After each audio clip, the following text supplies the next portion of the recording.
আসসালামু আলাইকুম গাইস, গাড়ি আছে সুজুকি স্যালারিও। কুলিং অয়েল লিক হয়ে গেছে, ওনার জন্য ড্যাশবোর্ড খুলছি।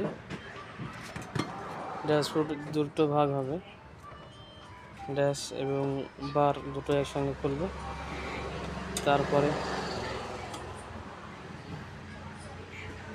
তারপরে কুলিং এর ইউনিট খুঁজবে। আমরা খুলতে লেগেছে, চলছে ঘোরা। দেখতে পাচ্ছেন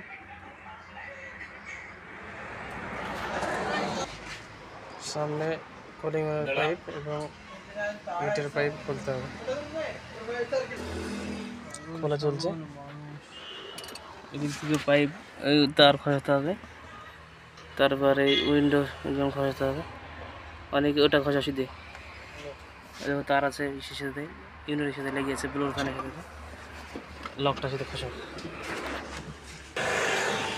গাইজ, ড্যাশবোর্ড খোলা হয়ে গেছে, বার এবং ড্যাশ দুটোই একসঙ্গে বের হবে।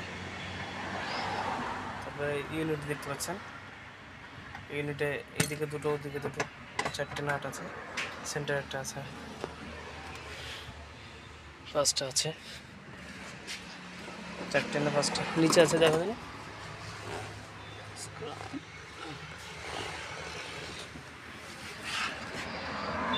খসানোর পরে কুলিং কয়েল বের করবো। হচ্ছে ড্যাশ বের করে দিয়েছি। মিটার পাইপ খোলা হয়ে গেছে,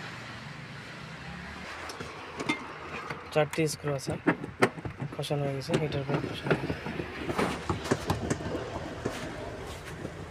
থামো, বাইরে আছে একটা, চারটি বললে পাঁচটা আছে। ইউনিট খোলা হয়ে গেছে, দেখুন ফুল খালি হয়ে গেছে। এটা হচ্ছে কুলিং অয়েলের ইউনিট, খোলা হবে। সাইডে স্ক্রু ভরাতে হবে।